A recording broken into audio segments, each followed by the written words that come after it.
Okay guys, how's it going? Today I'm going to make a video on what RPE is and how one could go about using it to benefit their training. Okay, the first question is going to be what is RPE? And that's going to stand for rating of perceived exertion. And it's typically used by powerlifters, although it can be used by really anyone. And it's going to be a obviously rating of your perceived exertion. It's a way to check the intensity of your workout and manage the fatigue and buildup so you're not overexerting yourself.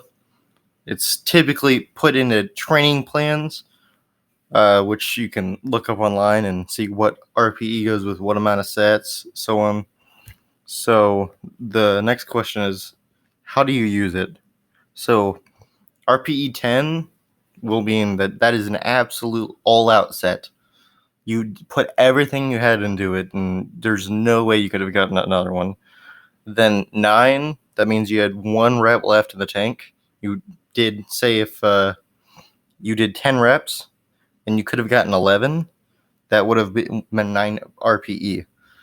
8 RPE is going to be 2 reps in the tank. So if you did 8 and you could have gotten 10, so you just add an amount to the thing. It can also be done with lower reps, obviously. So if you do 1 rep at RPE 8, that means you could have gotten 3.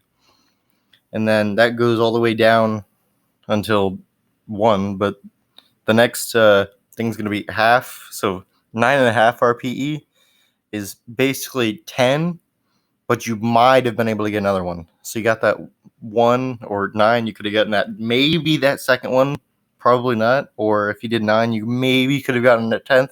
It's nearly all out, but you're not quite sure. Same with 8.5.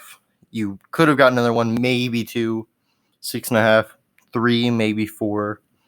So you put that into a training program that a lot of scheduled are online. You can see different types of scheduling. So now you know what RPE is and how it's used, what it actually means. The hard part for most people is not having the experience of actually knowing what RPE it was. Like, they could be 4 reps from failure, they could think it's 2 or 6. You really not sure. It really depends person to person as well.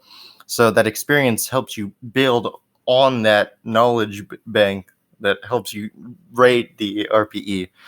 If you're a powerlifter, I highly recommend this. It's, I think, a pretty useful tool in powerlifting.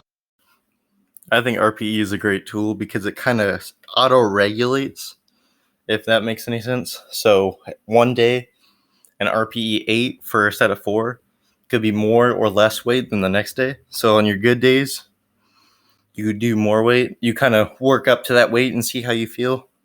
So I always want to do, if a training plan says 4 sets of 10 for RPE 8, you should always do 10 reps with a weight that you could do 12 reps of. But on certain days, if you have an off day, you could maybe do 10 pounds less than if you're to have a normal day.